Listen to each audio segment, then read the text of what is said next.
Okay, I do believe we are live. I hope you can hear us, guys, using a new mixer. So hopefully you can hear us. Give us a thumbs up if you can. But thank you so much, everyone who is joining us for this very, very special episode of the Indie Games Podcast. We have got an amazing guest, as you can see on the screen there today, and two other awesome co-hosts who are joining me, who I always love to chat games with. This is going to be a real fun one today. Thank you so much, everyone who is jumping into the chat so early on. It's great to see you guys in. I'm very much excited to chat about this awesome game we have on the screen right here, and much more. But firstly, what I'm going to do, like I say, we've got a game to tuck into, an indie game from our good man Mossbag. That's right, that name you probably know well already. But we are going to be jumping into that in just a moment, but I thought I'd do a little catch up first. We're going to dive over to the trailer of Titan Shell, the game Mossbag is creating as Meatbag Studio, awesome name. And we're going to jump back out. That's great stuff, love it. And we'll jump back into some chat after that, guys. Catch you in a second.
And there we have it, guys. I'm sure many of you guys in the chat have probably already seen that awesome trailer before, but yeah, a little catch up or a little first time see for some of you maybe, but it looks super awesome. As you probably know, that is the game that our good man Mossbag is creating, who we've had on the show today. But I'm going to jump into some introductions. Firstly, I'm going to save the special guest for last here. I'm going to introduce the two guys who are joining me to co-host this show today, and they are great people who I've had a lot of fun with chatting games on this channel before.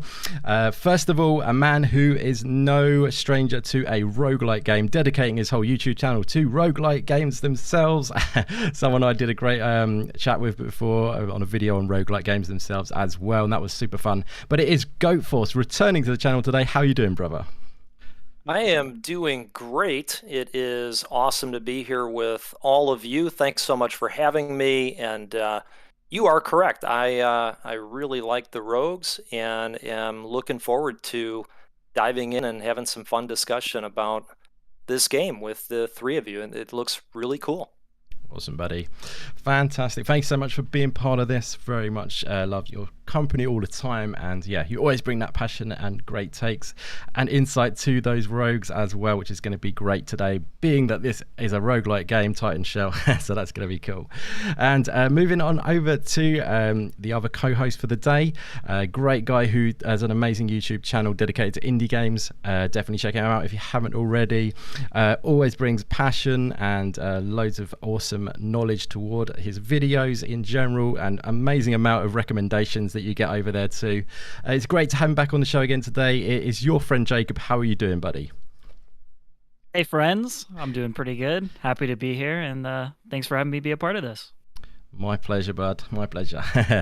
Thank you very much for being part of it. Yeah, definitely. And last but definitely not least, today we have a legend in the house. I hope he doesn't mind me keep calling him a legend, but it has to be said he is. I've been a massive fan of his content on his YouTube channel for a while, and just truly incredible, long form, insightful, but also a lot of sense of humor in his videos as well. All around Hollow Knight goodness, of course, giving us those insights to that more sort of like hard to sort of decipher sometimes lore that isn't in Hollow Knight. But today he is on to chat mostly about this awesome game. He has stepped into the indie development world, and that is so great to see, because the fruits of this labor is looking pretty damn sweet. But we have, like I say, today joining us, Mossbag. What a pleasure. Thank you very much for being here, buddy. How you doing? Oh, I'm great. Thank you so much for having me. I'm excited. I love it. Fantastic stuff, my friend. Thank you very much for being part of this. It's super exciting to have you on. And yes, thank you so much to everyone who's joining us in the chat. You guys are legendary. It's great to see so many great names coming in. We've got Blizmo in the house. We've got Dorol.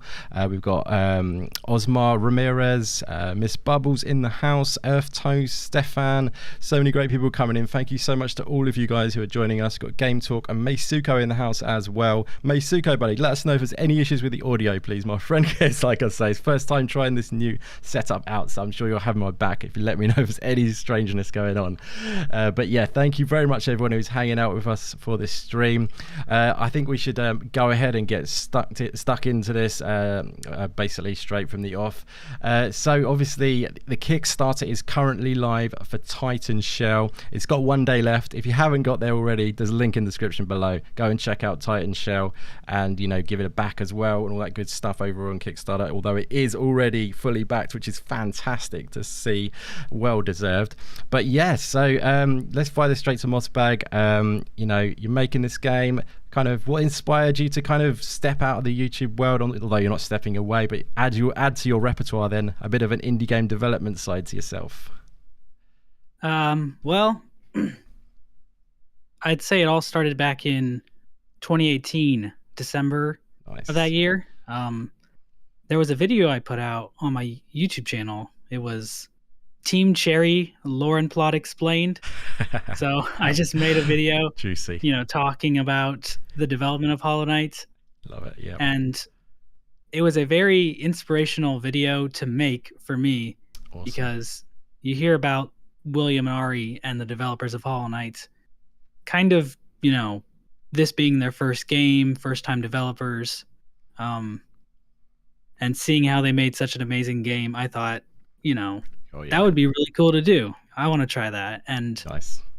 The barriers to entry for game development are you know, getting lower and lower every year. There's way more tools out there. There's way more resources. So it was something I had on my mind even before that, but that video really kind of inspired me. So fantastic. I guess that's kind of where it all started. And then I have 2 other people who work with me at Meatbag Studio. Yep. Dylan and Sam. Those are my cousins. Oh, amazing. Yeah, so ever since we were kids, we talk about making video games. Oh. So it's kind of, you know, it's that thing I think a lot of us all dreamed about when we were young. Yeah. Making a video game. So I got in touch with them and we started, you know, looking into making our own game, and that's sort of how it all got started. Absolutely amazing, my friend. That's so cool. Great story there. Yeah, so, you know, basically you just, it was always in the back of your mind, but, you know, that inspirational video really helped you, spur you on, I'm guessing. That's fantastic. Yeah.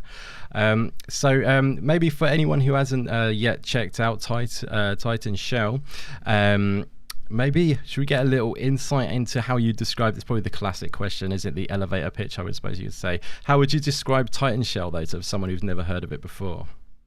Well, Titan Shell is a twin-stick platformer co-op roguelike where you are running away from, you have just broken out of prison and you are running away from the police who are trying to get you back into prison. And along the way, you'll be fighting a wide variety of enemies and gigantic bosses. Amazing.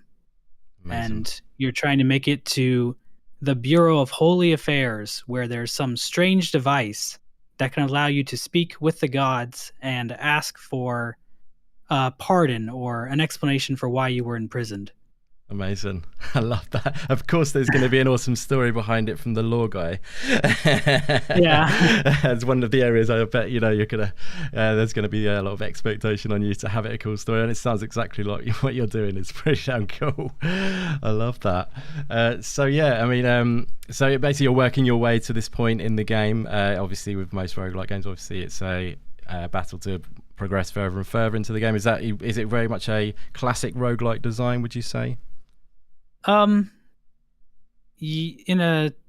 always get confused about all the definitions, but you do.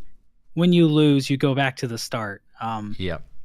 So that is traditional in that sense, but there will be the certain things you can unlock permanently, like costumes and stuff.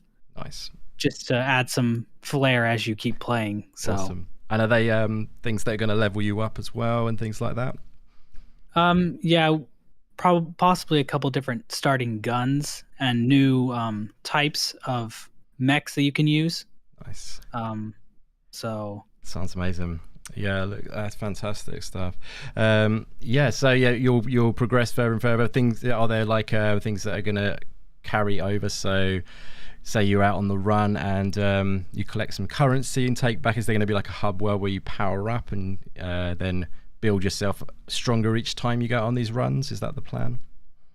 A little bit stronger, but not too much. More about skill then. You got to build your skill. And unlocking guns that can appear on runs. Nice. Okay. I see. Future runs. That's great. Yep. The hub world is the prison. So every run ends with the police throwing you back in jail. And then you escape again. But there's an underground network of tunnels that the prisoners have all created, and that's where you can find places to talk with NPCs and get ready for your run and stuff like that. Amazing. That sounds fantastic. Yeah. So I know you've talked about some sort of inspirations for this game. It's definitely got a bit of a retro vibe to it. I know you've taken some inspiration from some games like Blaster Master. I know your friend Jacob, or Jacob as we call him. He's a big fan of that game, aren't you, my friend? massive fan. Oh yeah, definitely. Yeah. That was sort of the beginning of it. Was Blaster Master is a really cool concept. And it was like, we should make something that's similar to that, where in this game you have these mechs that you run around in, but at any time you can jump out of it and run around as a little pilot. Oh, nice. Yep. A harder target to hit, but also a little bit weaker as well. Fantastic. And then if your mech gets destroyed, you'll just automatically pop out of it as sort of like a second chance. That is awesome. During a run. Yeah. That is really cool. That's quite unique, actually. That's sort of like, is that something you're going to be able to use tactically, or is it more just sort of like when you're on the edge and you're just really pushing yourself to?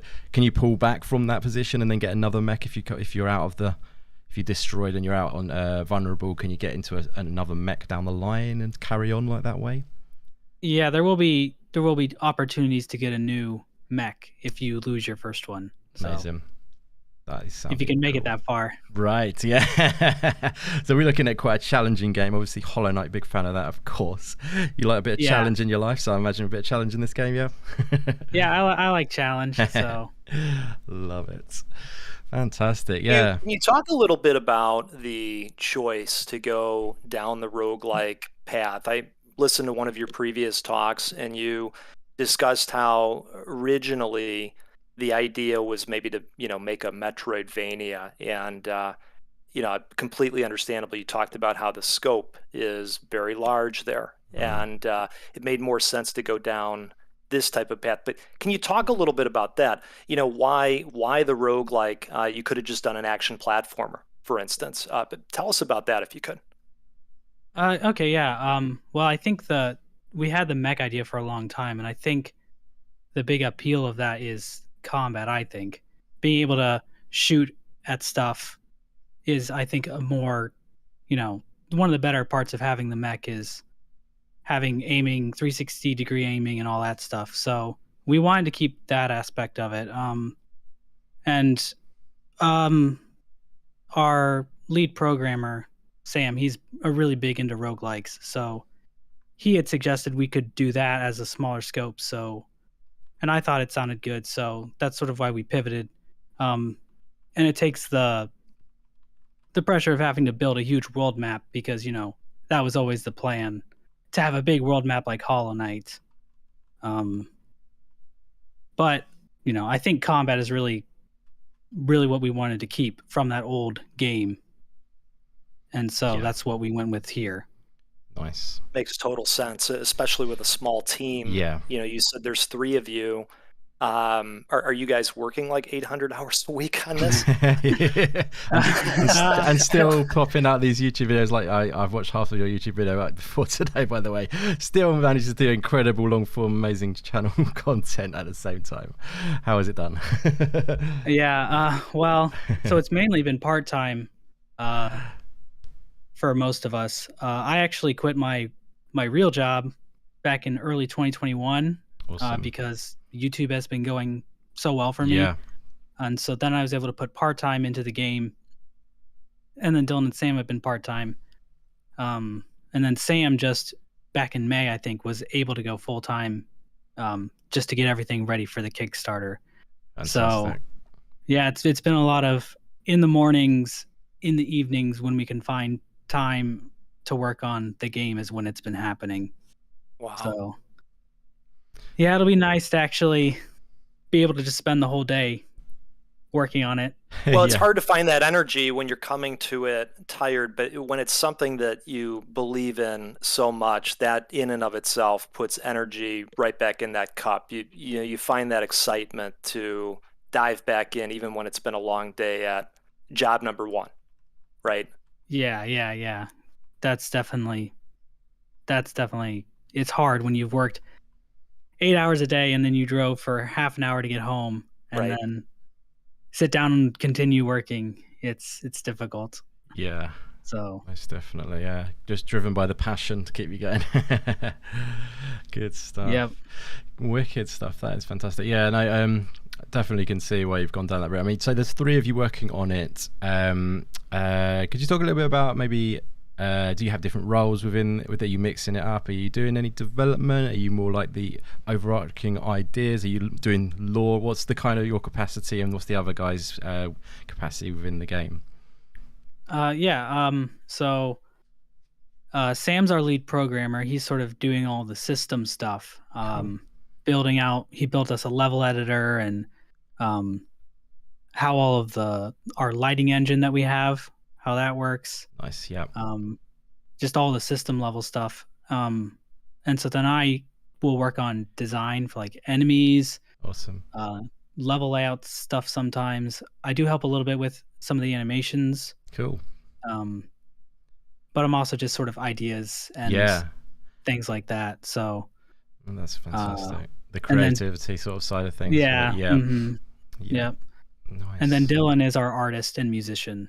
So awesome. He's writing the music and then doing a lot of the sprites.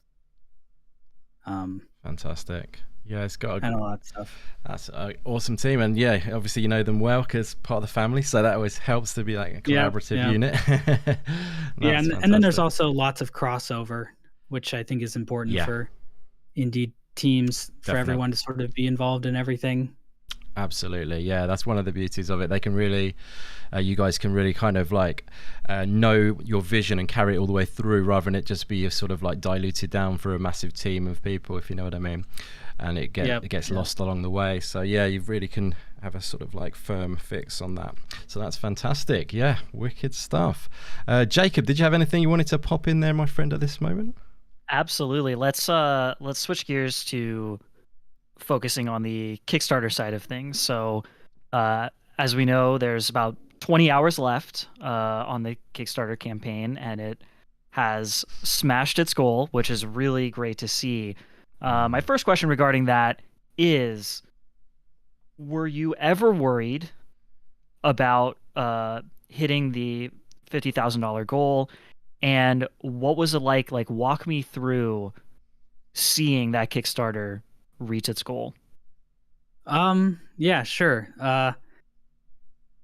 You have the logical side of your brain that's like, I have this fan base, I have an audience that I can promote the game to, and I think a lot of people will be interested in it and would like to support.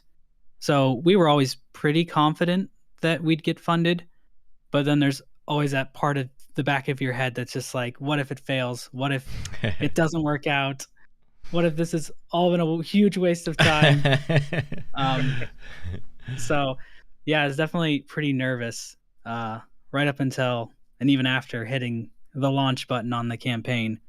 But the first day went really well. I think we hit 30,000 in the first 12 hours. Incredible. So awesome. And then it kept a steady stream until we hit the goal in the first week. So I was like, okay. Yeah. Awesome. You're like, right, we better get working. Yeah. Stop worrying about that and start worrying about making the game. Exactly, yeah. So. And building on top of that, the first stretch goal was reached along with the second one, but the first one specifically is the Nintendo Switch port. Now, my next question is, why Switch specifically? Like, was that a goal from the beginning? And what are some challenges that you foresee porting this game over to the Nintendo Switch? Well, people kept asking for a Switch port, so that was the main thing that backers were asking for. Is like, is it coming to Switch? And we think that it's definitely the Switch is the best fit for an indie game like this. Like Sam and me too, we've spent tons of hours on Switch playing Enter the Gungeon in couch co-op. So, and we're trying. Enter the Gungeon is one of our bigger influences. So, we want to be able to bring that same sort of experience with our game to the Switch. Yeah, awesome. Yeah. So the game is built in Game Maker Studio 2, and that will export to Nintendo Switch. So nice. There's that. Obviously, we'll have to do optimizations, or we'll likely have to, since the Switch isn't the most powerful system in the world. Yeah. So there's that, and then there's also the certification side of things, which none of us have ever been through certification with Nintendo. So sure, yeah, that'll be a new experience. Absolutely. And we want to have online multiplayer, and that will probably make certification take a little bit longer as well. So right. That's so cool that you're doing that, though. The co-op thing is going to be amazing, and you're doing it online. That's so great to hear. Yeah. That was one of the things that we wanted from the beginning, because in this, it's great to be able to play games together on the couch, but not everyone is able to do that, unfortunately. Exactly. And so many, me and a lot of us probably got friends around the world. It's not necessarily friends in your neighborhood these days, if you know what I mean. Yeah. But yeah, so that would be absolutely fantastic. Maybe we can talk a bit more about that in a bit, how that plays the co-op side of things. Unless do you have any more to add that, Jacob, buddy? Or no, co-op sounds like a great topic to dive into. Sounds wonderful. Excellent stuff. Yeah, so let's talk about the co-op a little bit then, Mossbag, buddy. How does that sort of play out? Is it kind of you can keep each other going when you're on a run or things like that? How does it work, the co-op? Yeah, so it'll be, you pick how many players at the start, 1 or 2.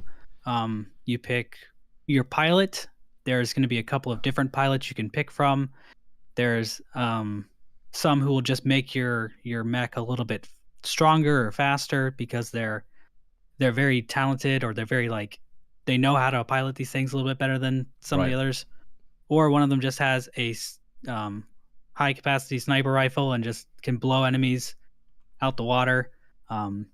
So you pick your pilot, you pick your mech, which there are a few different types. There's ones that crawl on the wall or turn into a ball and fly across the room. Sweet. So there's a little bit of variety there. Yeah. And then, so you'll start your run with 2 players, and then you'll just go through the game. Enemies will be a little bit they'll have probably a little bit more health, and Right. there might be longer waves of enemies or more waves of enemies that appear in a room. And then there might come a time when one player's mech is destroyed and they're forced out of it. And so then we'll have a few options that players can do. So you could always, one player could jump out of their mech and the other player could jump into it. So nice. if someone is a little bit better at the game and they don't mind being out of their mech, they can give it to their teammate. Awesome. Love that. Yeah. And then another thing you can do is piggybacking. So you can jump onto your teammate's mech and just hold onto its back and shoot at things from that vantage point while hiding behind it and being protected. Amazing. So lots of different scope it's going to add to it then, for sure. That's and really cool. If we can come up with more fun things to do with the co-op to have that side of the experience more unique, we'll definitely do it. So sounds like a really unique element. As you don't, correct me if I'm wrong, guys, but I don't see that many roguelikes that are co-op. I know Goatforce will probably correct me when I'm wrong because he plays so many of them.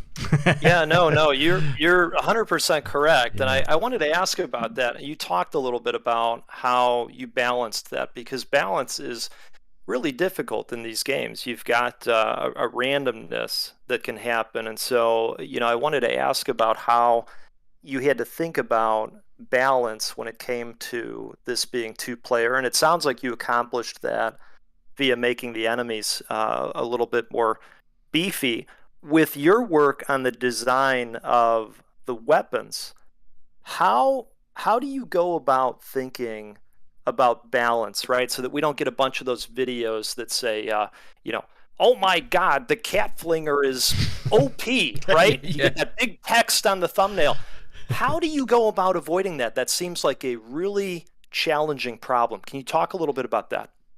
Yeah, sure. So I think it will just come down to doing play testing and just making sure none of the weapons are too overpowered, and figuring out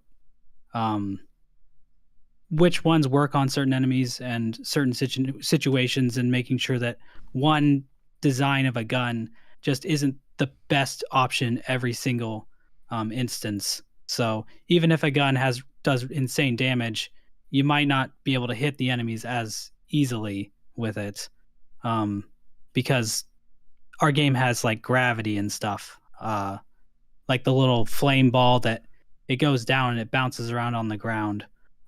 That's not going to be as useful for certain bosses. Right. Okay. Nice. So it's about using the right sort of techniques in different bosses and stuff. Would you say? Yeah. Fantastic. And we do want to encourage a bit of variety, because the guns fall into more broad categories of certain types of ammo that you use for them. And so during the game, you can get buffs for a class of gun, as opposed to just one gun specifically. So interesting. Yeah, we're hoping that kind of encourages in the midst of a run to switch up which weapon you're using, because, oh, this gun's good, but if I switch to that gun, it might be better. Yep. Makes a lot of sense. So can you change mech on the fly? Is there like a station where you can change it up on the run, or is it once you've got the mech for that run, is it you're committed, or? Yeah, that will probably be more committed to. Yeah. More like what the run is. So. Weaponry you can change though, as you say. Yeah. Nice. No, that's fantastic. So how many different mechs are there in the game? There's 4. 4. Nice. There's the standard one, one that can roll into a ball and melee attack things. Yep. Awesome. One that crawls around on the walls and ceiling. Yep. Love it. And then a winged one that just kind of can fly. Fantastic. It's great. I love that idea. It gives a lot of variety to the gameplay, keeps it fresh, no doubt. Do you have a favorite out of those, or?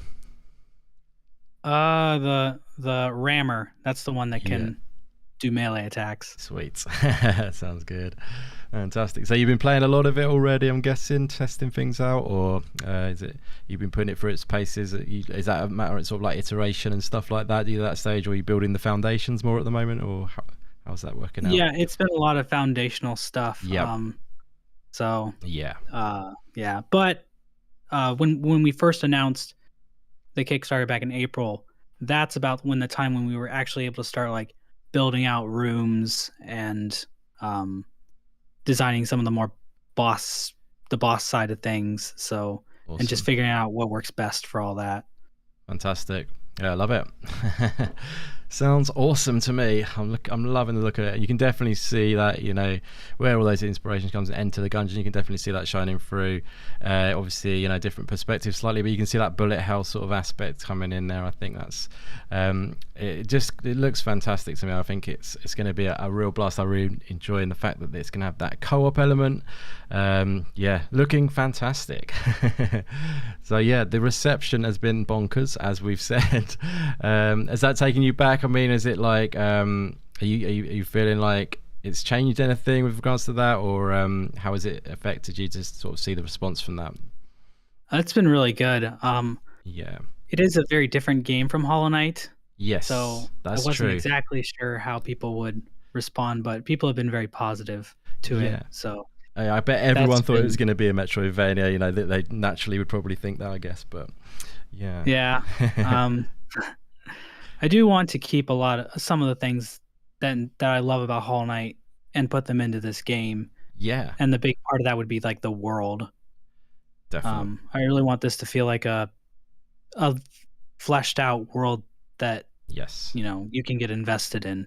That sounds amazing. So yeah, no, most definitely. That is sounds right up my street, and you know that's always an interesting. Like some, you know, roguelike, say you got Dead Cells, it's quite limited on the story side of things. There's not much to it. The gameplay is so hot though, they get away with it, I think, and it looks great as well, obviously, and all that side of things. But you know, Dead Cells, it's there's not much lore and story to speak of, in my opinion, and that's how I feel about it. Obviously, you got like something like Hades when it's really like well fleshed out in that area. It's definitely gives you more like. I'm guessing you're probably going to go for that more sort of like environmental sort of storytelling, would you say, or would you be will there be scripted moments and stuff like that? There'll be environmental storytelling. I really like the idea that you can get away with in a roguelike, but not. I think a little bit better than a Metroidvania is just on your 12th or 20th run, you'll just find a room that you've never seen before because it just hasn't shown up yet, and it's got some lore related things in the background, and it's like, what in the world is this? Yes. So true. That is fantastic. Yeah, no, definitely sounds great. Wonderful stuff. But also the because our characters can talk. They're not like the main character in Hollow Knight who can't talk. Oh, okay, sweet. we really want to be able to have dialogue, and you're running through the wilderness, and there's a lot of people who are also out in the wilderness because they're escaping the oppressive government, and they have a lot of opinions about things. So you can hear what their thoughts are on what's going on in the world, and some of them might have some theories about what's going on, about some dark, sinister secrets, and some of them might be completely wrong because these people don't know what they're talking about. Love it. Just stuff like that. So moral things going on which you don't. Yes, it's all questionable and that sort of side of things. I like it. It sounds really good. You've just got a new backer in the chat as well there from Blizmo. Shout out to Blizmo for backing it. Good stuff. Thank you. Good stuff. Yeah, so any of you guys wanted to add anything in there? Because I know you got some prepped good old questions. Go for us or Jacob? Or? Yeah, I'll jump in. Yeah. You seem really passionate when you talk about the bosses. The bosses are going to be big. You had said that one of the motivating games was Contra and the big bosses, and one of those bosses does look a little bit familiar. On the screen there. So you know, can you talk a little bit about that ingredient list that can you know, like, what is the difference between a good boss fight and an epic boss fight in your mind? I think it's character, personality are really a big part of it, where it's like they do something, they can do attacks, but if they do an attack that lets you know that they're really angry at you or something like that, I think that's when a boss fight becomes an experience. It becomes memorable. And from a technical standpoint, also things like just the size of it, and even if they change in some way, like different forms, or if you go to different rooms during a boss fight, or just something about the room or the environment that makes it stand out from the actual level side of the level, like getting to it. Yeah. All those things I think add together to create fun and memorable boss fights. Definite. That's a good shout. Boss fights for me is, I just love them. Obviously a big fan of Hollow Knight, as many of us are here, of course. But yeah, the bosses in that game incredible. I love a great boss fight. It should feel epic and all that. But yeah, I like the way you're going with the personality side of things as well. And that obviously big full screen boss fights look incredible, and it looks like that's the route you're going down on that side of it as well. Oh yeah, beautiful thing, fantastic. So we're looking at sort of each level would be a boss. Is it getting mini bosses and stuff like that in there, or? Yeah, so there'll be mini bosses that can show up, but Cool. there'll be one boss that ends each level. Nice. So Sounds good. And then I'm guessing the big boss at the end, up at that top of that hill there on the the little gift that you've got. It's very sweet. Loving that. Yeah, great question, Goatforce. Yeah, I mean, I'm a big boss guy for sure. Are you a big boss guy, Goatforce? You like a good boss challenge? Oh, 100%. Yeah, Yeah. And definitely. I find myself agreeing with what Mossbag was saying. Yeah. They got to have character, right? That's how they're memorable. Yeah. Yeah. I mean, we can't have a big build up, right? Like a big Yeah. ramp to climb and then be let down at that point. Yeah. Once you get there, there's got to be some big climax. Yeah, 100%. Yeah, most definitely. So for example, like we're on the run and stuff like that, or sort of mechanically wise, is there anything where we're going to be able to sort of I know you said there's not some money on the upgrade side of things. Is there anything where you're going to be able to sort of with like Hades, you can buy that sort of like second life? I suppose you've already got that built into the game with the mechs, I suppose, on that side of things. But is there going to be anything which is going to help players progress further, other than it's just going to be the skill side of things and learning the mechs and stuff like that? Is it more that side that you're focusing on? Well, you'll be able to buy guns on a Cool. run, Yep. as well as power-ups to make your certain stats better, Brilliant. or active items that you can just use and discard, kind of thing. In the Nice. trailer, there's a scene where everything freezes in time. That's an item you can buy in a shop. Okay. So there are sort of So- special abilities that you can get then. That's fantastic. Yeah. Cool. So, and it's also, like you say, you're buying more like the chance cards. Is there things like that where you can more chance of picking up this weapon on the run? Is there anything like that?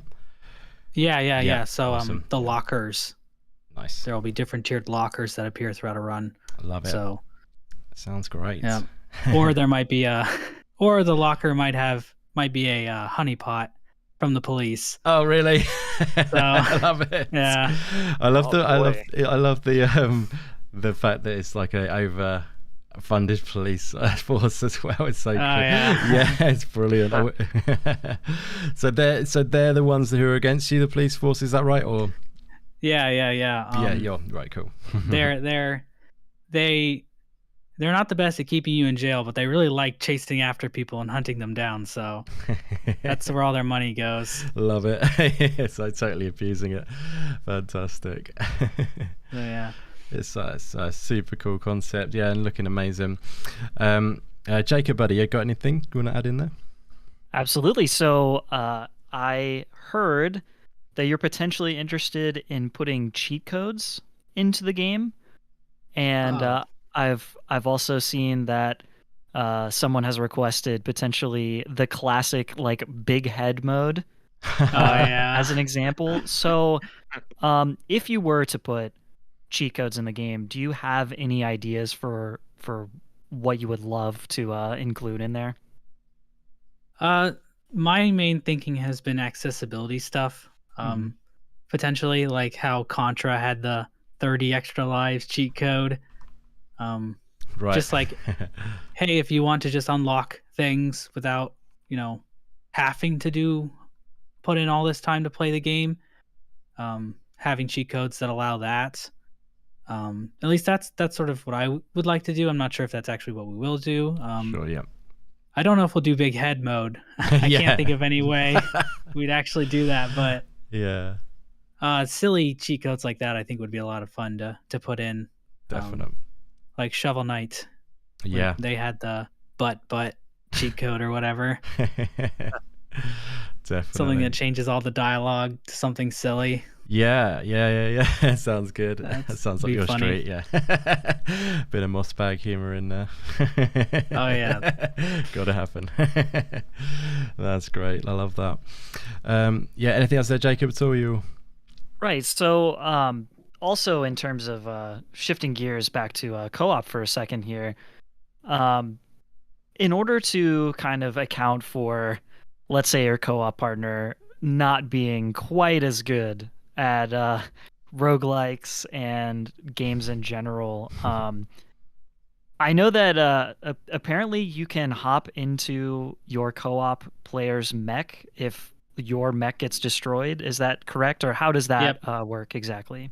So yeah, basically your mech choice is sort of transferable. So if I'm using the flying one and you're using the grounded one and yours breaks, if I jump out of my flying one, the mech kind of becomes this generic placeholder one that doesn't have any detail on it. Mhm. And if you jump into it, it becomes the one that you chose, Right. your mech that you started with. So Interesting. Nice. yeah.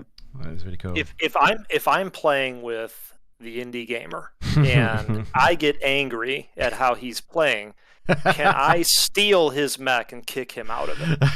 Wow. Is that a thing? Wowzers. Not that I would ever do something like that. I'm just asking. Not currently, but I think it should be. That's I inspired do you. too. I do too. And so what happens if your co-op player dies? Is there a way to revive them, or how does that work? Oh yeah, so basically when your character dies, the police come and throw them in a cell or a little cage and fly away with them. But sometimes those police people get shot down. Someone steals the cage, and you find it later at a shop, and Right. they're asking for, maybe a little bit more money than seems reasonable. But if you want your partner back, you'll be able to get them back midway through a run. Love it. That's great. So you basically, if you do well on your own, you can then pull them back in and carry on together, essentially, if you've got enough cash, I guess. Yeah. That's really cool. I like that so much, actually. Yeah, so there's quite a lot of unique things, actually, that you're talking about that are actually really exciting me in that regard. Because there's so many roguelikes now, isn't there? I mean, are you a big roguelike fan in general, Mossbag, or...? I've played a couple, but I'm not quite as big as, say, our programmer. He's played like dozens of roguelikes. I see, yeah. He's really into it. The main one I played is Enter the Gungeon. Yeah. And I really like that game. Nice. Yeah, it's fantastic. You can't go wrong there, definitely.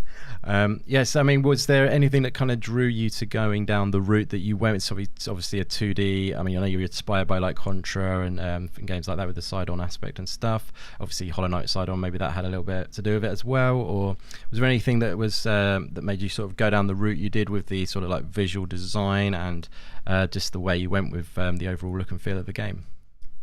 Yeah, that sort of started with the Blaster Master kind of influence. Sure. That was where I was coming at it from, and then I went to Dylan, and he drew from a game called, oh my gosh, what is it called? Twinbee. I don't know if you have ever seen Twinbee, but I haven't personally. No, have you guys seen? it's a No. No, not that one. shmup. It's like a shoot 'em up game from Japan. Oh, cool. Okay. And they have little mechs that kind of look like the ones that are in our game. Nice. And so it kind of started there, and then Sam, he wanted to try creating a dynamic lighting engine Awesome. with 2D sprites. So love that. he wanted to do something like a little bit more unique. Yeah, So adds a lot to it, I think, with the lighting on there. yeah, so like the laser and the fire, the flamethrower, they create light on the bushes in the background and stuff like that. That's awesome. So yeah, Cool. fantastic. That's gonna look wonderful stuff. Yeah, no, it definitely adds an extra dimension to it. Yeah, for sure. So the different mechs, I know the one, I think the blue one was it's got like this dash that's a bit Hollow Knight-esque, which I like. Are they all got those sort of fundamental movements, or are they all different, the move sets? they're a little bit different. So Yeah. they all are capable of giving you iframes so you can, Oh, nice. avoid things. Yep. And that's what the dash does. Yep. But the flying one does like a little spin, like not a barrel roll, but a twirl. Yeah. And the crawler one, the spider one, has a little grappling hook, Okay, I see. and the rammer one, he turns into a little ball. So Nice. they're all slightly different from each other. Yep. That makes a lot of sense. That sounds fantastic. Again, that variety definitely going to give it good longevity. I think lots of people are going to be able to sort of get a lot of mileage out of it. By the way, it seems anyway. Is it going to be quite a? Is it going to be, for example, you're going to play the game through to completion once you've beaten the final boss? That's it, or are you going to look at quite a bit of an end game after that to re-challenge for different aspects to be able to beat him with different modifications and stuff like that, challenges that you have to go up against? Or is basically the final boss, is that the end, or are you going to have more to play after that? There'll be more things to discover. Yep. Like similar to Enter the Gungeon, depending on who you're playing as, they have different motivations for reaching the end game, and so there will be different results from defeating the final boss. So if you want to be able to see all of the things that happen, Right. you'll want to be able to beat it with multiple characters. So. Nice. So it's definitely so you've definitely focused mainly in on hopefully people playing this through as a pair, basically, rather than on their own. Is that what you mean? Oh no, I just or just playing through the game with each of the characters. As it playing through each. So you've got a different ending for each, maybe, or something. Is it? Yeah. I see what you mean now. Basically. Sorry. Yeah. Fantastic. Awesome. So different endings as well. That's always fantastic to hear. Lots of mileage to be got. Great stuff. Anything go for us, my friend? You got anything you wanted to throw in there, buddy? Nothing for me. I think the game looks great. I'm definitely going to play it. But there is an interesting question in the chat that just hit from Sirakura. They're asking, will there be an accurate speedrun timer in game? We haven't implemented one, but I don't think it should be too hard to put that in. So yeah, and we do want to make sure that speedrunners, have a good time playing the game, and that's a big part of, I think, growing a community is having, fostering that kind of, speedrunning and stuff. So definitely, we'll definitely try and get it in. That's good. Cool. Yeah, it works well for this type of game as well, that kind of thing. Speed running and all that sort of side of stuff. Yeah, definitely always interesting to see, and the amazing abilities that they have, some of these guys out there. It's truly incredible. But yeah, so what was I going to say? Regards to I was actually going to ask. I should have asked this a bit earlier, actually. But I know you've talked about a few of your inspirations. But indie games in general, Mossbag. Do you play a lot of indie games? Any of your favourite indie games that sort of you play or anything like that? Are you? I'm guessing you game quite a bit. Obviously, I imagine a lot of your time spent with Hollow Knight and stuff like that. And we're waiting for the Silksong goodness. But do you? What sort of your favourite types of indie games? Do you have any favourites other than Enter the Gungeon and stuff like that? I haven't played as much as I'd like to lately. The last one I played was Haiku. Oh, nice. The robot. Yeah, so awesome. I've mainly been playing Metroidvanias. So you're definitely a Metroidvania guy then. Yeah. Well, that's cool. Excellent. You've got to love a Metroidvania. I'm right there with you. They are so engrossing, immersive, aren't they? Just wonderful, wonderful types of games. But yeah, roguelikes have definitely really come up a long way for me, actually. And like, obviously, Goat Force, as I say, that's your favourite genre, as we know. Your channel dedicated to them, and the more I play roguelikes, the more I love them more and more, and they're coming up there with the Metroidvania games as well. And now, to be honest. I'm just really loving what they are all about. So yeah, I'm excited to hear that it's a roguelike as well. But yes, Jacob, buddy, anything you wanted to throw in there, my friend? Sure, I've been checking chat as well, Lovely. and we have some very interesting questions here. And by the way, if you're watching or listening to the podcast, make sure to send in your spicy questions, and I will Spicy check only. them out for you. The spicier, the better. Yes. They don't have to be that spicy. So,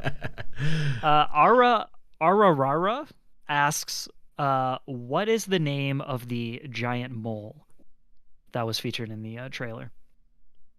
The boss, probably. Yeah. The mole is it carries the shops. Mm-hmm. Yeah. We don't have a name. We can name it Arara if you want. Hey, there we go. Yeah, nice. There it is. Pretty That's how to cool. do it. And Sirakura asks, "Can you kill the shopkeepers?" Listen. No. Well, no, you can't kill the shopkeepers. You can maybe beat them up, but you can't kill them. Hey, there we go. Oh, okay, we're getting the hard-hitting questions in here. Okay, so maybe you can get them to lower their rates by giving them a good old slapping or something. Oh, yeah, there we go. Speaking of Enter the Gungeon influence, can you steal from the shopkeepers? I think we talked about something like that. Oh, jeez, I can't remember what the conversation was, but we had an idea for something where you trick them, but I don't remember what it was. Amazing. I mean, I'm just saying, you're already in prison. You might as well do more crimes, right? Like, yeah, it's the wilderness, and there might even be some shops that aren't as nice as others, and they might not sell you things until you put them in their place, right? So nice. Beautiful stuff. Any others from the chat? Yep. We got another backer. Love it. I can announce that. Yeah, definitely. Sir Pogsalot, shout out. Love it. Great stuff. And will there be a lot of Easter eggs in the game? Ryan asks in the chat. So like references to other games or just hidden things? I never know what Easter egg means specifically. Right. There'll be a lot of hidden things for sure. Nice. I think some people think as a reference to other games. I think some people think, don't they, or other media things or whatever it might be. I think does that tend to be what it is more potentially. I think, but yeah. Anyway, so you carry on. References. Yeah. Yeah, probably. It's hard not to sometimes. We were making this gun that creates like a charge shot. I think we showed it in one trailer. And then we were like, oh, this just looks like the gravity gun.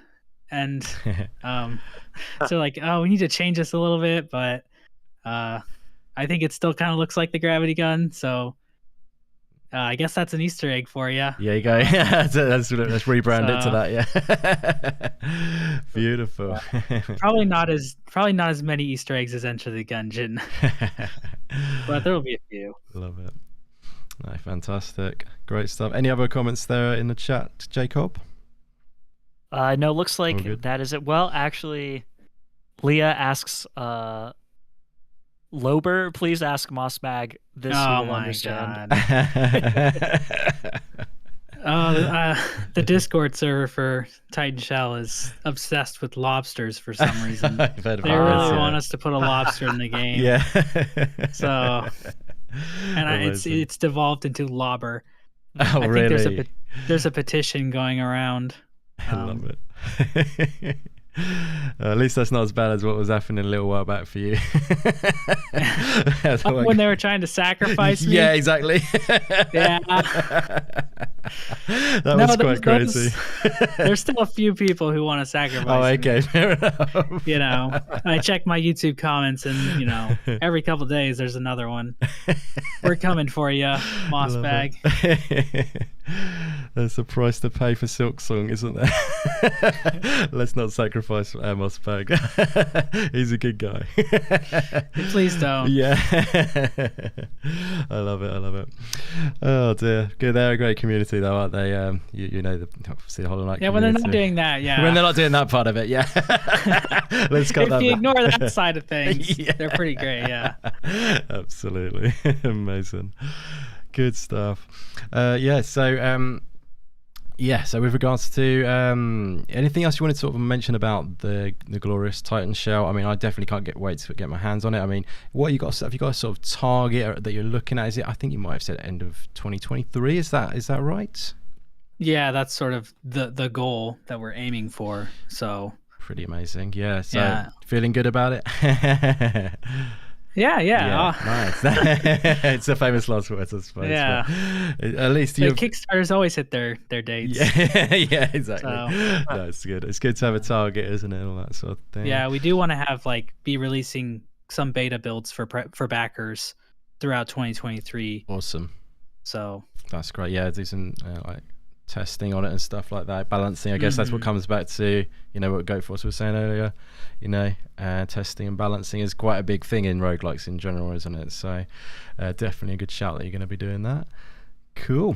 Fantastic stuff. Was there any other questions from you guys that you wanted to ask about the game or anything like that? I don't have a question, but chat has now decided that the mole should be named okay, Lobber, I thought they might. And that's how you get around it. All right, yeah. Lobber the mole. Lobber the mole. One of the moles can be named Lobber. Oh, there you go. Yeah. The mole. There you go, chat. You did it. There's Hank. There's Frank. Frank, and Lobber. Yeah. He's definitely the black sheep of the family. Yeah. Amazing. Yeah. No. So I mean, boss is obviously, like you say, a big thing. I mean, how many can we expect in the game? Do you have any idea, or is it just you're building it out and seeing where you're going to end up on that front? Yeah, probably around a dozen at least, maybe a little bit more than that. That's awesome. Fantastic. And any? I think. Oh, sorry, you go ahead. Oh, I think that's going to be the most fun part. I was just going to say, making the game is the bosses. Yeah, that's super cool. Yeah, most definitely. And taking them on as a pair is pretty cool too, as well, actually. So with the game, does it scale in regards to making it harder when you're playing in co-op? Is that the plan with that regard, or is it the same, or what's the plan? We plan on making the enemies a bit beefier and maybe even a bit more aggressive in multiplayer. So yep, cool. That makes sense. Excellent stuff. And any other kind of modes or anything you're thinking about? Or is it just the standard sort of like the roguelike sort of mode that you're going with, progressing further and further? Anything else mode-wise, or? Probably. We've talked about PvP. Oh, really? Yeah, it would be a lot of fun, but we have to come up with a fun idea for it, because we tried it with just taking what exists now and putting it in a room. Yeah. And it's kind of hard to hit the other player. And Sam kicked my ass, so I wasn't having that fun of a time. So you're like ruling that one out. Yeah. So we have an interesting idea, but it would be quite a bit of work. So yeah, I know what you mean. Not sure if that'll ever happen, but yeah, it's a cool little thought though, definitely. If we had infinite time and resources, we'd probably put some kind of PvP in. There is also a boss rush stretch goal. Oh, nice. Yeah, fantastic. At 72,000. So we might hit it. Oh, maybe? Yeah, not far off, guys. Come on, let's get going. Yeah. Let's go. Let's do this. So something kind of like God Home and Hollow Knight, where it's contextualized in the world. That'd be amazing. So, yeah. Yeah, that's super cool. That would add a lot, especially with the quality of bosses that seem to be on display at the moment. They look fantastic. Awesome. Good stuff. I think anything from the chat? I was going to shout out a few more names actually, because we've got some great people in there. Obviously Sir Pogs a lot has already been mentioned there, but thank you for being here, buddy. We've got Sirakura, Tay Eagles, Ryan, Dwarf Woot. Got some funky names going on in here. Got Catfish in the house. We have Genius, it's plain and simple. We have Leah in, thank you very much for being here. Meisuko, Blizmo, who else do we have in here? Wolfie, Aurora, is that? Yep, sorry. Aurora. I don't know. Apologies, I butchered it majorly. Dragon Wolf is in. Oh, you know this person probably, don't you? Yeah, he's an admin in my Discord server. Oh, and sorry. I can't even say it right. Okay, thank God. Ara, or something. Okay, thank you very much. I just call him That's Ara. relief. The eloquent Mossbag still couldn't pronounce it, so I feel better about myself now. Thank God. Yeah, fantastic. But yeah, thank you everyone so much for being here. It's awesome to have you hanging out for this special stream with Mossbag, aka Meatbag Studio now. Fantastic stuff. But yeah, so definitely, looking forward to this game greatly. Anything you'd like to maybe mention, guys, finally, to wind up maybe with our talk on Titan Shell, and then we can maybe move on to a sneaky little bit of Silksong chat if Mossbag is up for that. Does that sound good, buddy? Oh, me? Yeah, sorry, yeah, just yeah. 19 hours left. Yeah, you can get your name in the credits for all of eternity if you back. Do it, guys. So, yeah. Yeah, I was going to say, yeah, if you're good. But like I was going to say, go for anything you wanted to say, anything you wanted to mention, Jacob, on the game, and then we'll move on to the other topic. I think the game looks great. I'm looking forward to playing it. Awesome. I'll definitely keep my eyes on it going forward. But thanks Awesome. for having this talk with us about it.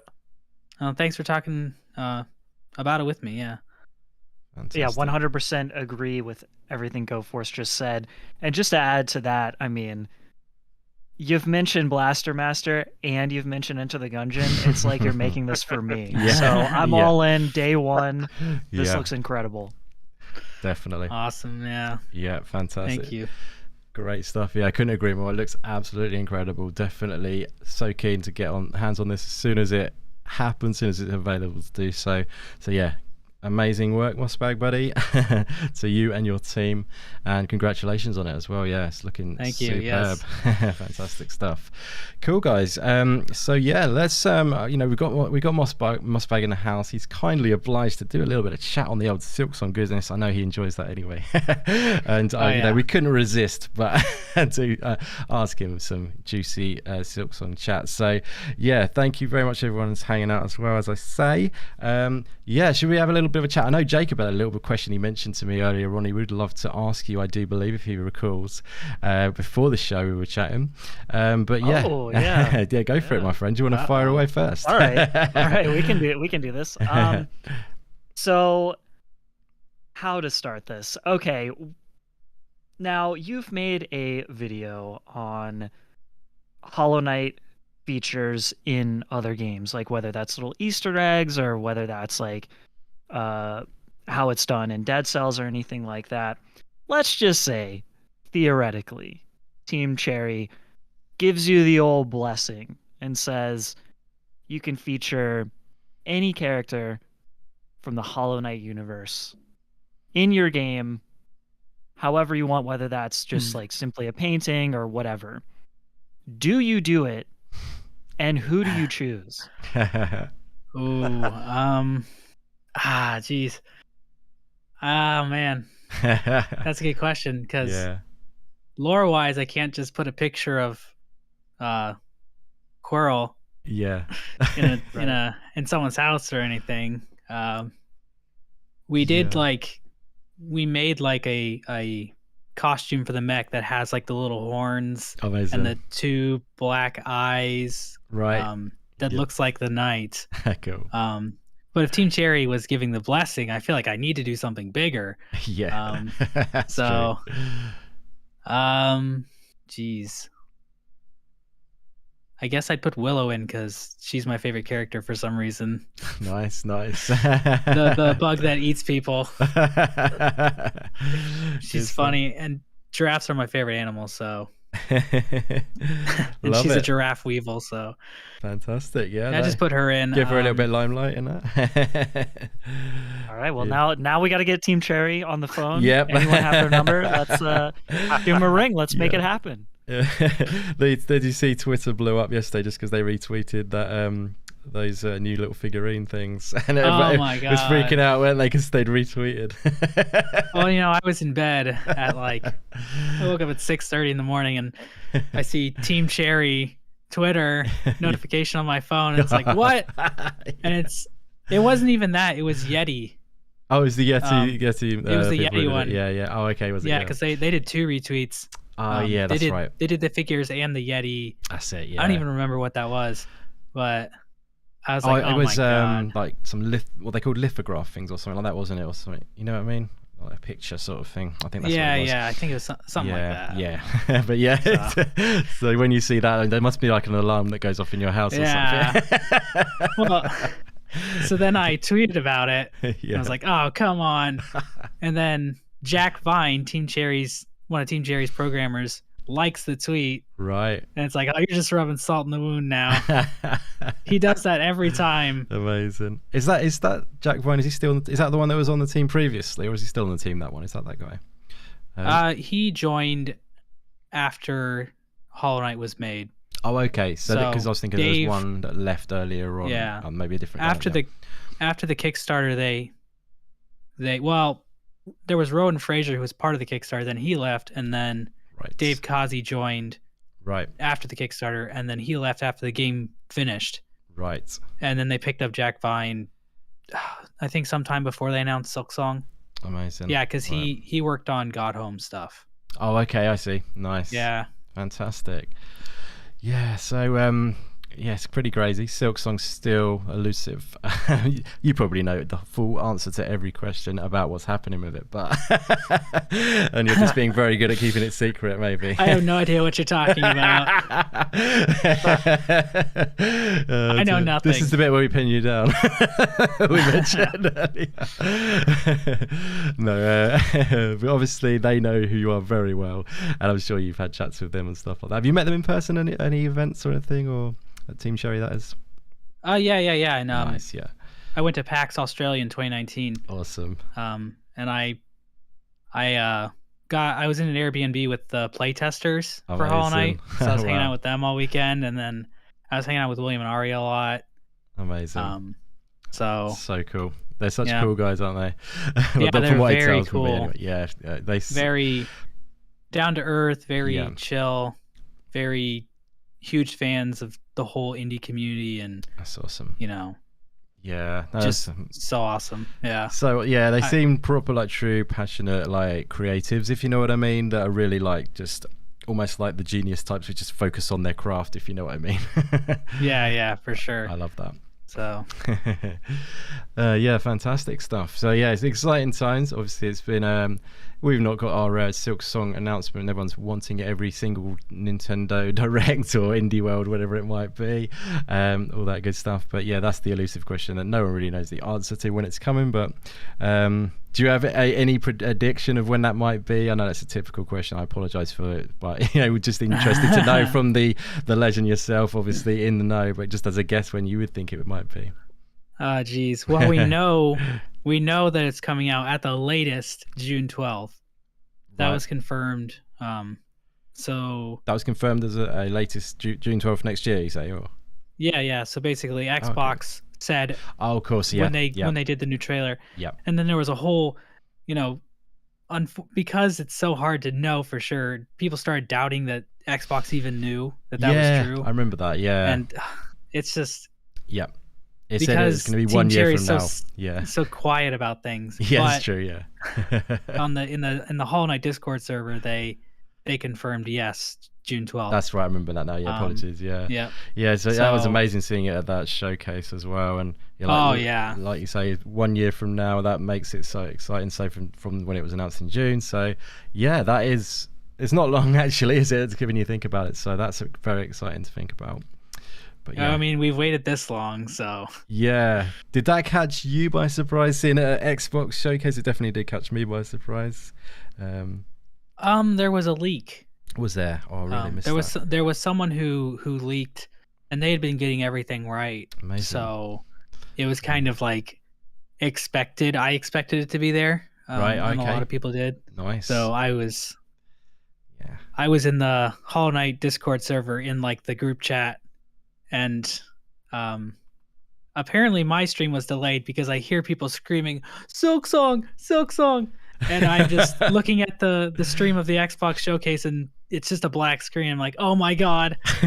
Just sitting there waiting to see what's about to come on screen. Yeah. Yeah, the funny thing is, right, like, because there was loads of showcases around that time, and obviously, as you probably can tell, I do indie content on this channel, focus on indie games, try to give them the spotlight and stuff like that. So I did quite a few live reactions of indie shows around that time, like Guerrilla Collective and stuff like that.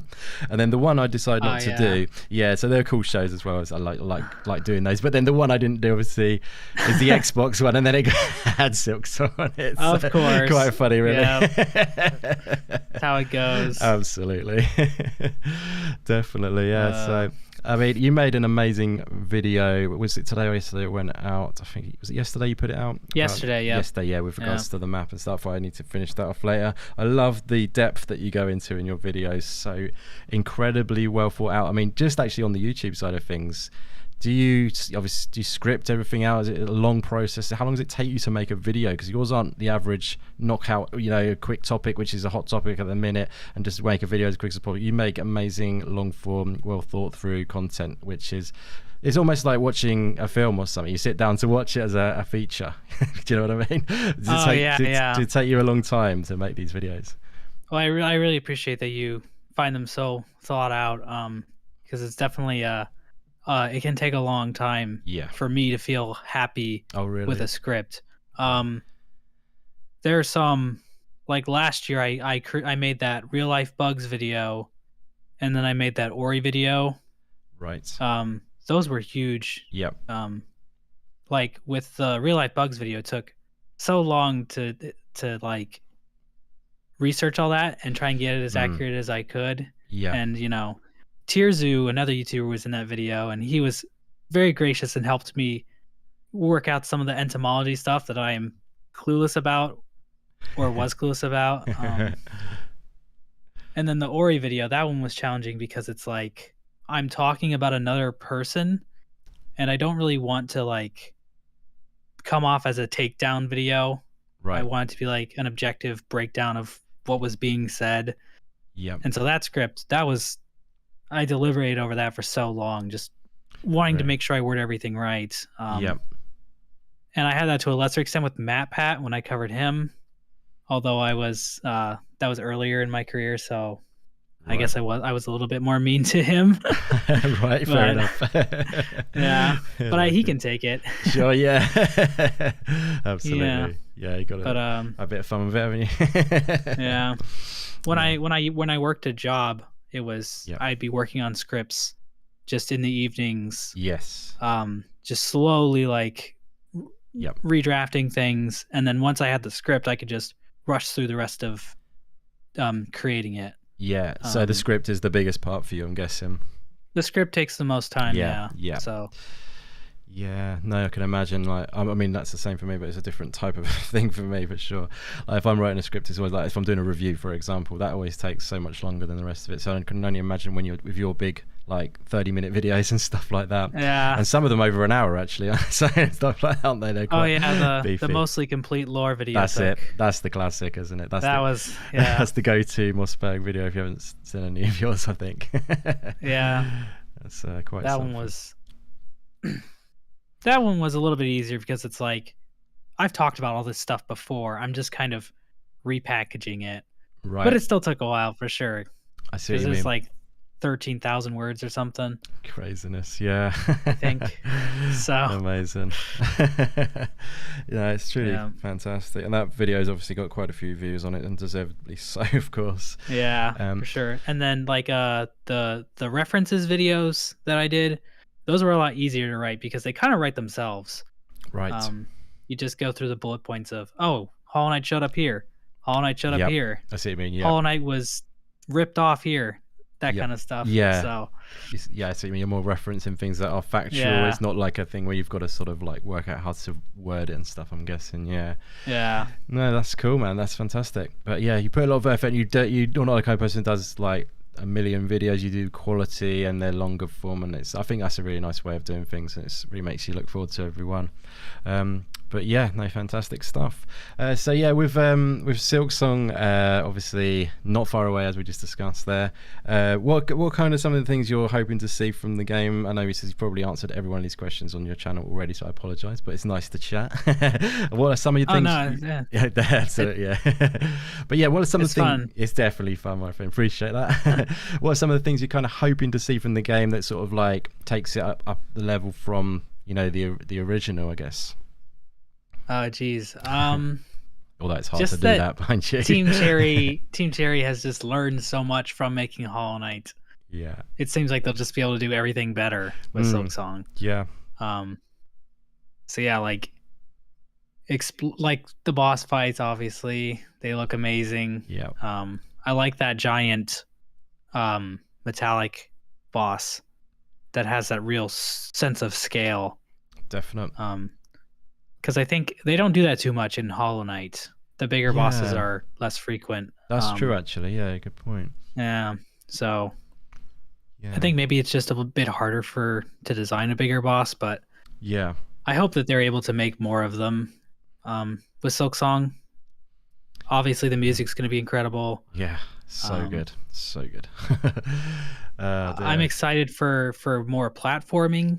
Yeah, in this one, nice, because Hornet just seems way more agile, definite, and acrobatic. Yeah.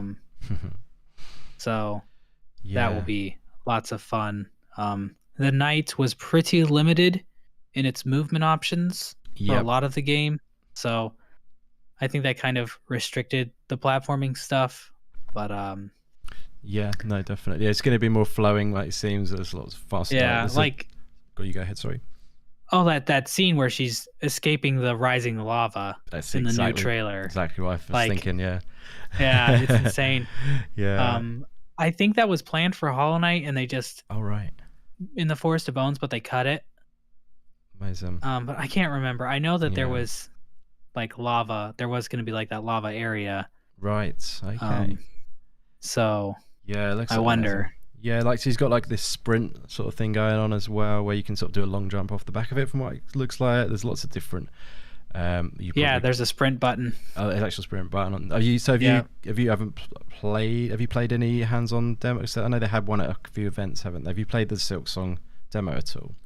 Yeah, when I went to PAX in 2019, it was kind of funny because I got in line, and while I was waiting in line to play it, that's when I saw William and Ari for the first time. Amazing. So they were walking away, and I just started yelling William's name and waving my hands like crazy because they've never seen me before. Oh right, okay, yeah. Because you're not actually, but actually the avatar that you use people might. I don't actually look like that. Yeah, I was gonna say. Yeah, I think there's one picture knocking around of you, isn't there? But is that the correct one with the glasses and you're looking side onto? I think that might be the picture of yourself. There's one on the Kickstarter page. Awesome. A picture of me sitting in an empty theater about to watch Morbius. Okay, cool, nice. That's a rare thing to see. Yeah, love it. So, is it something you've always sort of consciously wanted to do? Is keep it sort of separate as a bit of a, or do you just not into going on cameras? What's the thing with that? I mean, I don't really care. It's just the type of content I make. If I'm talking about the lore, I don't want to have myself in the corner of the corner of the screen. I don't think it'd really fit. Definite. Yeah, it's you're more taking yourself out of it. It's more of a about the content itself. Then I agree. Yeah. And I did just buy a camera to set up, but did you? I don't really want people to see my room. So. Yeah, there is that. I've got that. I relate to that big time. Totally. So, yeah, but you saw Ari and William. That's amazing. Yeah. So you had a good chat with them. Oh yeah. Well, the first freaking thing that William said to me was, "I thought you'd be taller." Really? And it's like, what? And that's William. Isn't William shorter than Ari, isn't he, as well? That's he's not. He's a little bit taller than me, but not by much. Okay, right, sure. So, so that was really funny. That's great. So that's when I met them, and then they left. And then I played the demo. And they did this horrible thing. The Nintendo reps there. Oh, right. I did the deep docs, and I got to Lace, and they said, "Okay, you're done." Right. The developers are wanting to keep the boss a secret, so you can't fight her. Right. And I'm like, what are you talking about? What the Everyone's already seen this fight. They showed it off at E3. Oh my god. So I wasn't allowed to fight her. Oh my god. What? And William and Ari weren't there to explain what was going on. So Right, I see. Yeah. I told them later, and then they reached out to Nintendo, the people who were there, and were like, "Hey, let people fight Lace." God's sakes, that's everywhere, isn't it? That content. That is so. Yeah. Typical, isn't And it? it probably wasn't coming up much because Silksong is kind of difficult. Like those games are just a little bit harder than more casual games. So, because I remember watching the footage of Silksong that was coming out of E3. Yep. And it's like over the shoulder camera footage of people in the opening area, and they're playing terribly. They're like really bad at the game. Right. Yeah. And it's really frustrating to watch. Yes. Exactly. Love it. Yeah. It's not the kind of thing you just jump on, and if you're not the best at gaming, you can just get away with. Yeah. But well, that's a shame you didn't get to try Lace out, but because that's looking like a really cool boss. I went back a later time and did fight her. So, oh, nice. Yep. How was it? A good boss?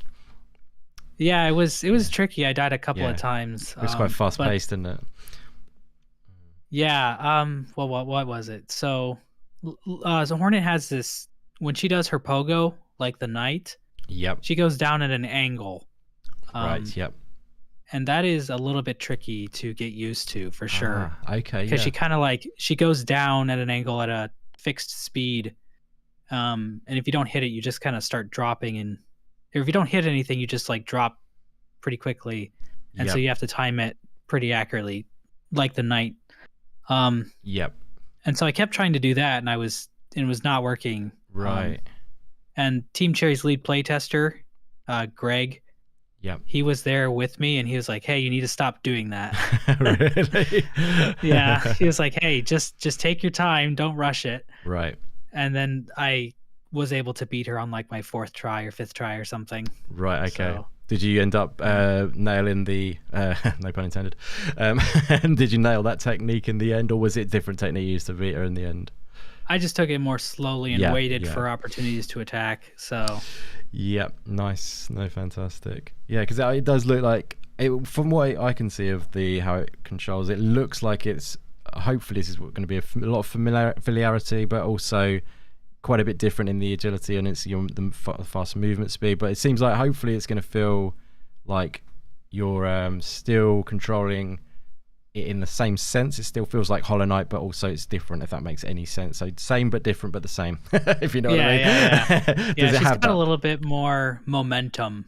Yep. Awesome. Right, I got you. Which the Knight turns on a dime.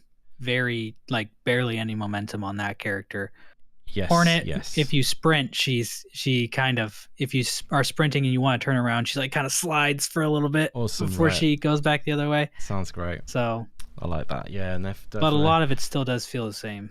Yeah, that's good. I think because people like Pogo Bro, shout out to Pogo Bro. I bet he'll be missing the nice Pogo if it's not feeling good to him. Do you think the Pogo is still, there for the Pogo fans? Does it work in that sense still, or? I think so. I think that they've it seems like they want to keep you from being able to pogo everything. Right, I see. Because I feel like you can pogo every enemy in Hollow Knight. Yeah. Because in the Deep Docks, there are enemies who wear bells on their heads. Right. So if you try and pogo off of them, it doesn't hurt them. Yeah, you have to take them from underneath, don't you? Undercarriage style. So they're adding a bit more complexity to how you have to approach each enemy. Right, that's nice actually. Yeah, that's great. Fantastic. So you're clearly obviously very excited for it, and you anything that you're kind of just sort of you'd say from the first game was maybe something that you would like to see improved? I mean, was there anything you felt that was lacking mostly? Was it more about the controls of it, or I know for me it was a 10 out of 10 game, but I always thought it's perfection. But now when you see Silksong, it's somehow better, if you know what I mean. So it's just a weird thing. I don't know. Probably the same feeling, but yeah. I mean, what would be your thing you're sort of looking forward to the most in it? Geez. Well, if there's things that are kind of weird about Hollow Knight. Yeah. This isn't really a flaw for me, but it can be pretty punishing early game. Right. So I hope that with Silksong they can maybe find a better balance. Yeah, because some people fall off hard, don't they? Actually, in Hollow Knight. Yeah, there's the corpse running, and that's super punishing early game when Geo is super useful. Right. But late game, it's plentiful and you don't really need it. So it kind of death kind of loses all significance later on. Yeah. So you hope they balance that earlier stage a bit better for people coming in. So there's that, but I guess Hollow Knight also has a lot of the same boss but twice. So with the dream bosses, I mean. Yeah. So when you're doing like the Pantheon of Hallownest, you're fighting a lot of repeat bosses. Yeah, that's true. So yeah, you're hoping for maybe a bit more variety overall, not repeats. Yeah, hopefully they have the same amount of bosses, but they're all different. That would be amazing. Incredible, wouldn't it? So. Most definitely. Do you think we will see any sort of crossover story? Are we talking about a separate story? Is it going to be any? Do you know what I mean? That's probably a hard one, but yeah. I think there has to be. There has to be, right? Yeah. Hornet is so closely tied to the events of Hollow Knight that there has to be some sort of way that it connects back to it with what happens in Silksong. Yep. Even if we just learn more about who the Weavers are. Yes. That teaches us things about Hollow Knight. Yeah, definitely. And she's able to speak in this game, if I'm not mistaken. Is that correct? Yep. She can talk. So yeah, so it'll be interesting. Yeah, it'll be really interesting to hear what she has to say and all that stuff. Because I have no idea how they'll do it. Like, that is a huge difference from Hollow Knight, is that there's dialogue and not just characters monologuing to you. Yeah, definitely. And do you think is there going to be sort of any choice in the dialogue for us, or is it just going to be her speaking, do you think?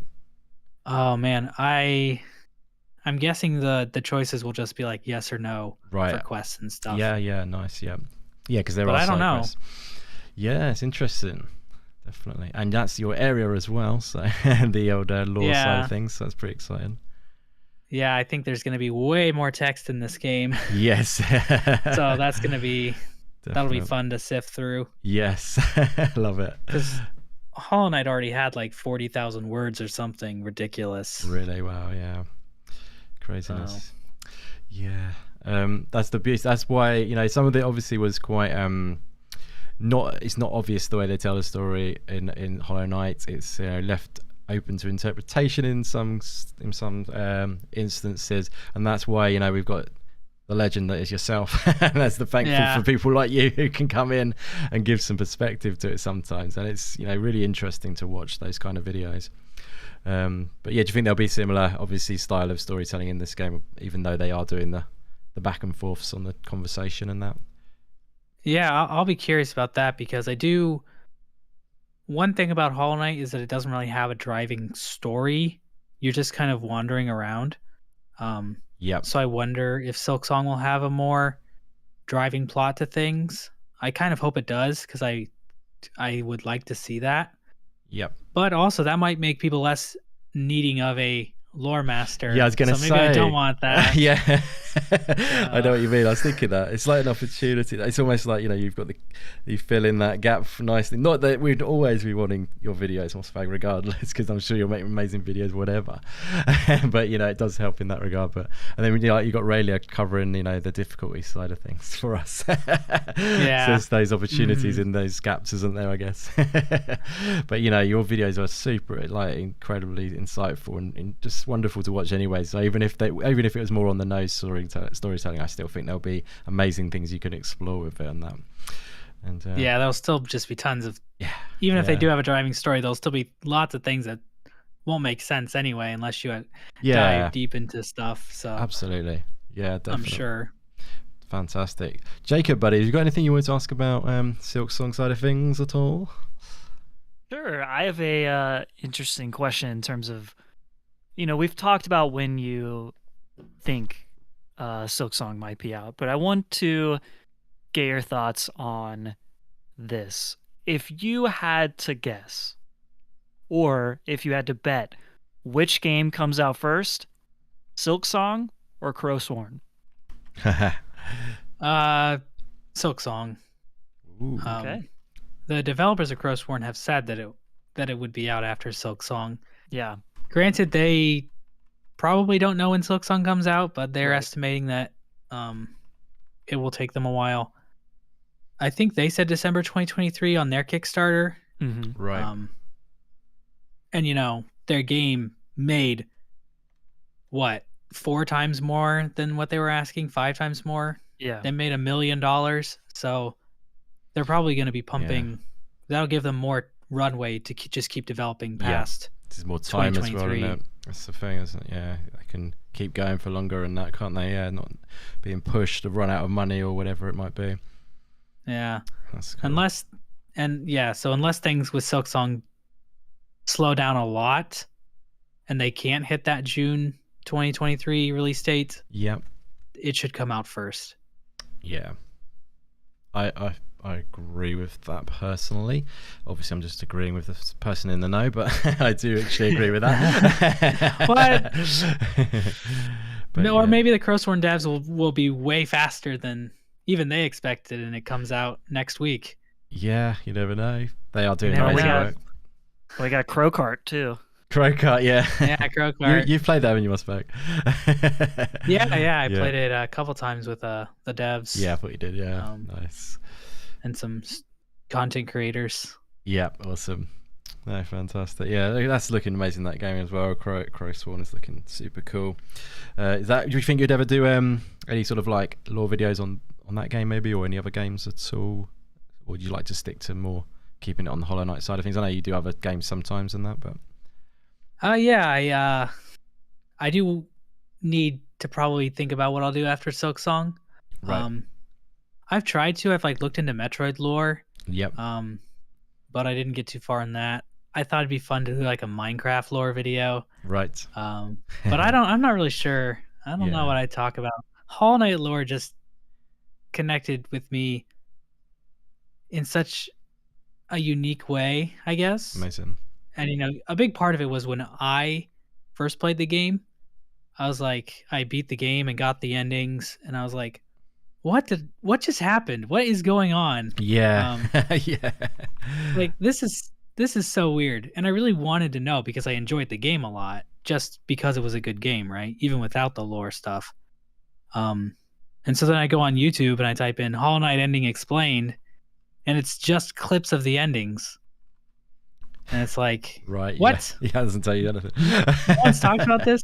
Which this was like June or July of 2017. So the game had only been out a couple months, but I was surprised. I was like, whoa, no one's made a lore video. Yeah. And that's whenever I have a question in life, I go on YouTube. So yeah. I was surprised. So I kind of always have that with Hollow Knight. With any other game, I feel like the lore's kind of already been explored. I mean, so maybe like a Crowsworn where, like right when the game comes out and there's not really a community around it, I could. But right now, I don't know enough about what Crowsworn's about. It must take you a lot of work and research and stuff like that to really gather it all together. I'm guessing as well. Like you're probably very much immersed into the Hollow Knight lore and the Hollow Knight game itself. You've played it probably many times and done a lot of research on it. It probably takes a lot to actually be in a position where you can really put out your thoughts in the way you do, I'm guessing. Yeah, I think it's kind of hard for me to know how much more I know than everyone else, because I'll make videos and I'll be like, why am I talking about this? Everyone knows this stuff already. But I have to sometimes think of like, okay, there's probably lots of these little things that people have never even seen from this game because this game is massive. Yeah. So definitely. Like I'll show like the King's workshop in the White Palace in a video, and people are like, wait, where's that at? And it's like, I feel like everyone should know about that. Yeah, definitely. In the year 2022, and you've been watching my other videos, like, how do you not know that this is a thing? Yeah, I know what you mean. Yeah. I definitely get you there. Yeah, I mean, it's people. Loads of people always are discovering it first as well, discovering yourself probably too, and the game. So yeah, I guess it's always good to recap and stuff. And yeah, like sometimes when you do your videos, like I say, it's the way you do them in like a sort of. I don't know. You don't do it like an average YouTuber style video. You have a different way about it. It's a really well paced video. I find always. That's what I mean by the sort of. It's like almost like a TV show or a feature length film or something. You know what I mean? It's the pacing. Yeah. You tell the story properly. You give a little taster. And I don't know. It just works. The pacing you do. It's got a different feel. I really enjoy. Don't know how you feel about that, Jacob. Do you agree on that one?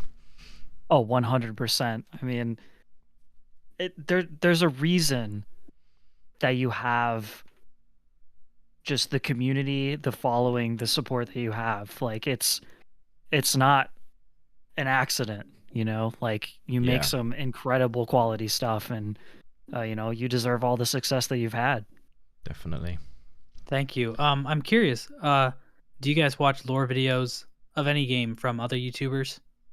I don't watch loads, but like certain games, if I've really like clicked a bit of it, for example, What Remains of Edith Finch, I watched a very long video on that after I'd finished that game, because it was super like powerful, and I wanted to kind of like get more insight, just get more like into that story, and the sort of, because it's a very intriguing story and it doesn't tell you everything as well. It's kind of like I was very interested to find out the more deep insights to it, and just hear what other people's thoughts were on it as well. I had a bit thing like that with, I don't know if you've played that game, What Remains of Edith Finch, have you at all? No. Okay, you should. It's amazing. It's a short 2-hour game, but leaves so many questions with you. And you've played it probably, Jacob, have you? Yeah, and it's funny you mentioned it. I've done the same thing. Have you? Amazing. With that game. And for me, it's like a lot of walking sims. Yeah. Are like games that I tend to look up videos diving deeper in, because there's usually a lot of things not explained, or things that you just want to learn more about. So it always tends to be that, and usually the walking sims got a little bit of mystery in there, so it kind of lends itself to stuff like that. Definitely. Yeah, because I don't play a lot of those narrative driven games. Oh, interesting. I think I'd like to, but that's a lot of you walk around and you find notebooks, scratches of paper, stuff like that. It can be, yeah. That one's actually, What Remains of Edith Finch actually has some quite clever sort of mechanics to it as well, where it's just okay. Yeah, I mean, it's not like going around doing major gameplay things, but as you'll know, Jacob, there's a bit where you're playing you play a different character in the family of the Finch family, and you sort of you see the world through their eyes, each of these different people and they all die. It's not a spoiler, I don't think. It's a pretty obvious thing that happens in the game. But yeah, you see their world until they die, and it's kind of like, I don't know, it's just amazingly done. And there's different, I mean, it is quite basic, the gameplay, but there's certain bits, like I think it's Lewis, the character, Jacob, where he's in working as in a very monotonous job. He's depressed and everything, and he's doing this task where you've got to cut the fish heads off, and then it goes into this crazy world. I don't want to spoil it, but it's just the way it's done. It really makes you feel like you're working as that monotonous job, and then you're just getting drifting off into another sort of like daydream, and then the bad stuff happens. I won't go into the spoiler territory, you know what I mean? But it's just the way they portray that story, and there's slight little mechanics in there where you have to actually do that job of cutting the head and off the fish, and then keep doing that over and over again, and you actually embody kind of the feelings that I think they're trying to portray really well. I know it's not hardcore gameplay mechanics, but it's quite cleverly done in those little elements, I think. But yeah, nice. Definitely recommend giving it a little look. Yeah, because like you're a story kind of guy, so maybe give that one a shot. I mean, it's not the most uplifting game. It's very powerful. Little on the gloomy side. Yeah, I actually enjoy a bit of emotion. So, but yeah, it's amazingly done. But yeah, highly recommend checking it out. Yeah, the title "What Remains of Edith Finch" does not sound like a super fun story. Exactly, yeah, that's a great show. Yeah, that's true. I'll have to check that out. Yeah, it's cool, and there's I won't say anything, but there's clever bits that go on story wise. Yeah, let us know what you think. I think you enjoy it. It's like I say, only 2 hours. Right. It's just powerful. But yeah, good stuff. Jacob, were you saying something else, buddy? Or no, that was cool. Well said. Yeah, cool. Thank you very much. Yeah, so it's been an absolute blast. Maybe we should wind this up because I imagine you've probably got things to be getting on with Mossbag and yourself, Jacob, too. But this has been a total blast. Is there any last thing you want to ask Mossbag, Jacob, at all before we shoot on out? No, I think we covered a lot of ground here. It was a really, really fun conversation. Definitely. Yeah, no, it's been amazing to have both you guys on. Obviously, both been amazing today, and Goatforce as well, who had to slide out. I know you had a bit of a tight time cut-off thing going on, but thank you, Goatforce, for being part of it too, my friend. And thank you so much to everyone in the chat who has joined us. Absolutely amazing talking about Mossbag's upcoming game, which is obviously in Kickstarter at the moment for one more day, so you've still got a chance to back this bad boy, which you're seeing on the screen. Titan Shell, looking amazing. Had such a great time chatting with Mossbag about it. Links are all in the description below, guys, to the Kickstarter website, whatever else is down there for checking out the game. And obviously, probably know where Mossbag is, but there's some links to him as well down there anyway, but just in case. But yeah, I just want to say massive thanks to yourself, Mossbag, for joining us. It's been such a pleasure. Really appreciate you coming on, my friend. I say this to everyone, so apologies, but would you like to shout out them where they can find you? I know they know anyway, but appreciate you being on, buddy. Yeah, you can find me at youtube.com/c/mossbaguette. love it. That's a great name. My YouTube channel. Mossbag was taken, so I couldn't get that URL. Love it. It worked out for the better anyway with Mossbaguette, to be honest with you. Yeah. I have a Twitter, Mossbag69, because Mossbag was taken. Are you sure that's the reason? It's kind of an obscure name, but I couldn't get it. Yeah. I don't know if I believe you on that. I think you just wanted that Mossbag 69 title. Yeah, and on Twitch it's Moss_bag. I love it. It's tough. But beautiful stuff. Well, looking forward to checking out the rest of your video you put up yesterday. That was amazing. The first part I've watched. So yeah. I hope you like the ending. Oh, is there a twist to the ending? Maybe. Oh, really? I look forward to that. There's always a bit of comedy humor in it, which I always enjoy, as well as the insightfulness. So, but yeah, this is honestly a absolute treat for me to hang out with you, buddy. So again, massive thank you for being part of this. It was an absolute blast. Thank you. I had a lot of fun. Awesome. And yeah, congratulations again on the the successful backing on the Kickstarter. And like I say, anyone else who hasn't backed already, definitely head on over and do so if you fancy it. Titan Shell, looking amazing. Finally then, Jacob, my friend, thank you so much for being part of this as well, co-hosting today and chatting to the awesome Mossbag. Yeah, it's been such a fun time. Always have a great time with you, my friend. Brought some great questions as always. Thank you very much for being part of it. Would you like to shout out where they can find you on your awesome channel, bud? Sure. Well, first off, it's an honor to be here. Second, after you've subscribed to the Indie Gamer on YouTube, if you haven't already, go ahead and do that. After you subscribe to Mossbag, do those first. Then, if you have time, head on over to youtube.com/yourfriendjacob. Check me out over there. New video on Monday talking about Metroidvanias. Hell yeah. That are still coming out. I'm going to talk about 9 Metroidvania games that are still releasing this year. So you won't have to wait. If you're waiting for Silksong, you can play those games ahead. Nice. So nice. Be on the lookout for that. And you can check me out on Twitter. It's your friend Jacob, except I had to replace the O with a 0 because I also ran into issues securing the name, so that was the best I could do. But yeah, I mean, just check me out on YouTube. That's the main place you can find me. Awesome. No, fantastic, buddy. Nice. It's absolute blast hanging out with you again. Always a pleasure, my friend. Thank you very much for being part of it. And thank you so much to everyone in the chat once more. Legendary people in there.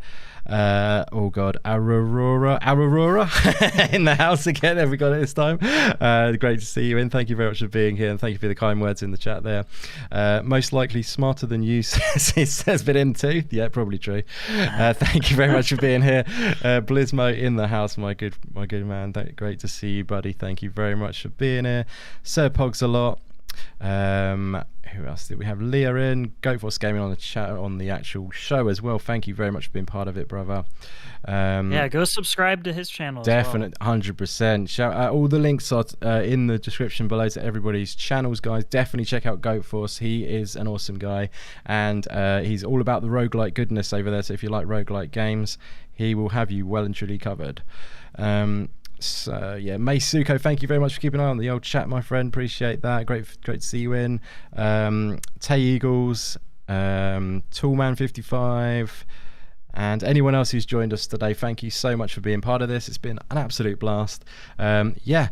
This channel basically is all about indie games, as you probably figured out by the name. But if you love indie games, definitely feel free to subscribe. We like to chat a lot of indie games, sort of like support the indie devs, and hopefully spread the word about some cool indie games that you maybe haven't heard of, and then you can check out for yourself. But yeah, generally just sharing the love for indie games on this channel. But yeah, so if you like the sound of that, definitely feel free to drop a subscribe. It would mean a lot. But thank you so much, everyone who has been here today. Mossbag, Jacob, and all the chat, and GoatForce as well, of course. Yeah, enjoy your gaming, guys, especially those indies, and we'll catch you again on the next one. Thanks again for watching, guys.